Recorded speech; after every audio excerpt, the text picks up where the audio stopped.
کیا موت اس ذلت اور رسوائی سے جو تم کر کے آئے ہو زیادہ سخت ہے؟ اب بولو، تمہارے ساتھ کیا سلوک کروں؟ مجھ پر احسان کرو، مجھے رہا کر دو تاکہ اپنا سر تن سے جدا کروں کہ اب مزید اس تکلیف بھری زندگی کے لیے آمادہ نہیں ہوں۔ اچھا، اگر تم موت کے طلبگار تھے تو تم نے پہلے مردانہ وار جنگ کیوں نہ کی کہ ہلاک ہو جاتے؟ میں امیر زادے سے معافی کا طلبگار تھا۔ تو میں نے کیا کیا ہے کہ تمہاری امیدیں ختم ہو گئی ہیں؟ آپ نے اپنے دربار کے لوگوں کی کہی ہوئی باتوں کو صحیح سمجھا اور حقیقت سے دور ہو گئے، جبکہ میں نے آج تک کسی بھی بچے یا عورت پر تلوار نہیں چلائی۔ ٹھیک ہے نا سردار؟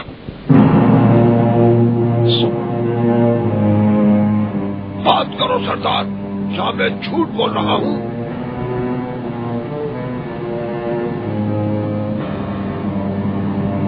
کچھ بولو تم۔ سچ بول رہا ہے۔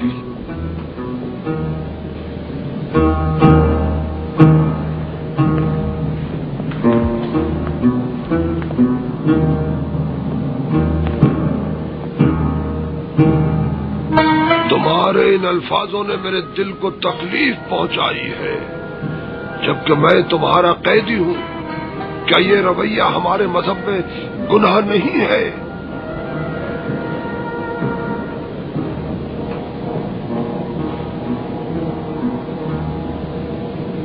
چلو ہم دونوں آپس میں صلح کر لیتے، میں تیرا خون معاف کرتا ہوں، تو میرا گناہ معاف کر دے۔ کیا یہ انصاف نہیں ہے؟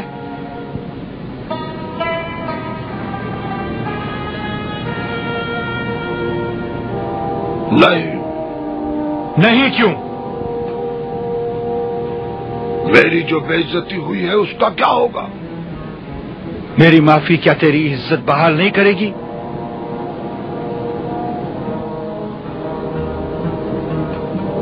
اللہ ہم سب کے گناہوں کو معاف کرے۔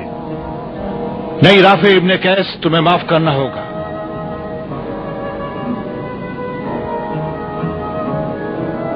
میں نے معاف کر دیا۔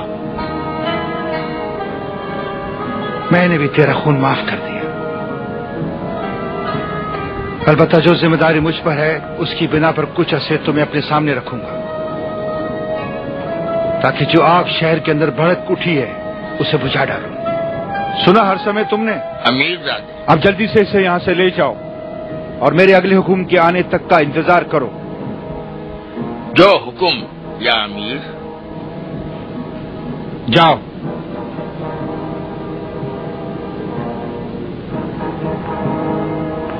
اسے کھول دو۔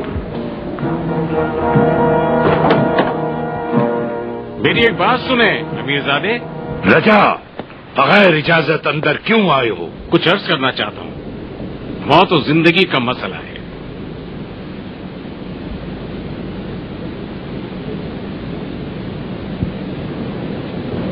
ابھی ابھی خبر آئی ہے کہ ایک بہت بڑا لشکر جنگی ساز و سامان کے ساتھ بغداد سے خراسان کی طرف حرکت کر رہا ہے۔ بغداد سے؟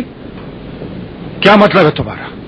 مخبر کی اطلاع کے مطابق ان کو حکم دیا گیا ہے کہ خراسان پر حملہ کر کے امیر کے بڑے بیٹے کو ہاتھ باندھ کر بغداد روانہ کر دیا جائے۔ میرے ہاتھوں کو باندھے کیے؟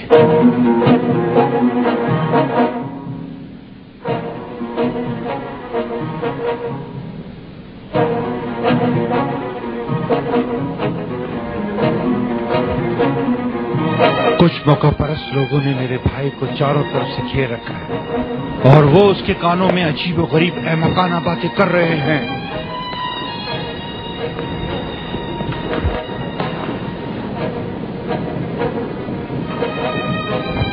تم سب لوگوں نے سنا کہ اس وقت یہ شخص کیا کہہ رہا تھا۔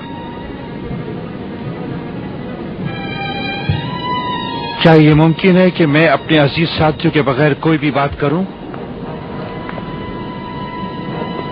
اللہ گواہ ہے کہ اگر ضرورت پڑی تو میں آخری آدمی تک جنگ کروں گا۔ جس وقت مجھے موت کا سامنا ہوگا علی ابن ابی طالب کی طرح فزت بالرب کعبہ کہوں گا۔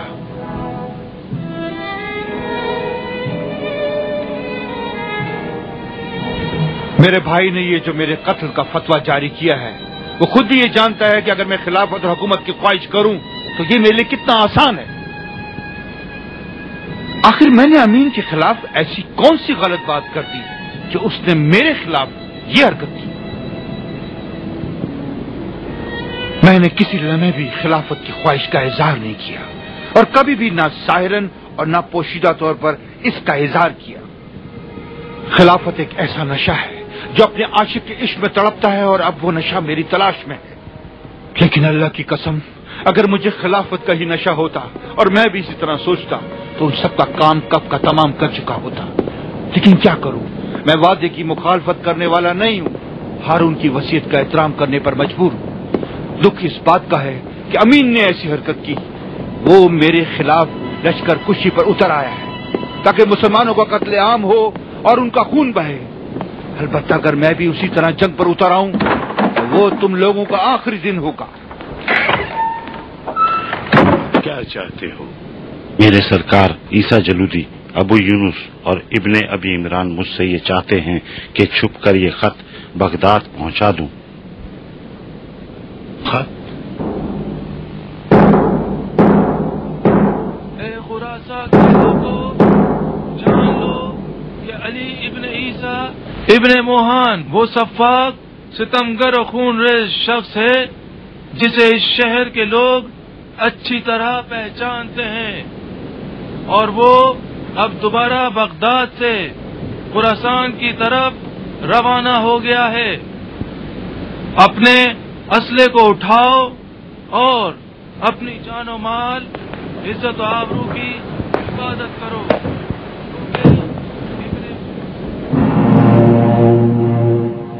فضل، کیا خبر ہے؟ کیا یہ طے نہ تھا کہ؟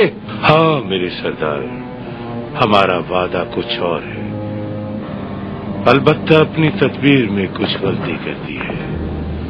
اگر لوگ یہ نہ جانے کہ دشمن کون ہے تو یہ آرام و سکون سے بیٹھے رہتے اور سستی کا مظاہرہ کرتے۔ ہمیں ہرگز ابن موہان کا نام نہیں چھپانا چاہیے تھا، ذرا لوگوں کو پتہ تو چلے کہ کس خونخوار شخص کا سامنا ہے، اور شکست کی صورت میں کس مصیبت کا سامنا کرنا پڑے گا۔ دشمن جس قدر خونخوار ہو، اس کی نابودی اسی قدر آسان ممکن ہے۔ ممکن ہے عیسیٰ ابن موہان کا نام سن کر لوگ ڈر جائیں اور بزدلی کا مظاہرہ کریں۔ ہاں یہ کہا تھا، لیکن اس نقطے سے میں غافل تھا۔ وہی جماعت زیادہ مزاحمت کرتی ہے جو زیادہ خوف زدہ کی گئی ہو۔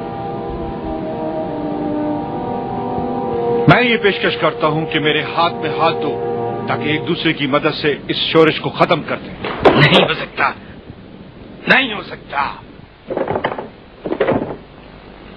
بنی عباس کا زوال شروع ہو چکا ہے، ایک تیر سے دو شکار کر رہے ہو۔ ہمیں اپنی حمایت پر آمادہ کرنا چاہتے ہو اور چاہتے ہو کہ اپنے مخالف گروہ پر سے ہمارے اعتماد کو متزلزل کر دو کہ جو کبھی بھی بنی عباس کی سازش کا شکار نہیں ہوئے، اور عیسیٰ ابن موہان کو اپنے راستے سے ہٹا کر خود خلافت سے قریب ہونا چاہتے ہو۔ نہیں، اس طرح نہیں ہے، صرف یہ پیشکش کر رہا ہوں کہ اپنے مشترک دشمن کو ختم کر دو، اس کے بعد ہر کوئی اپنی مرضی کے مطابق زندگی بسر کر سکتا ہے۔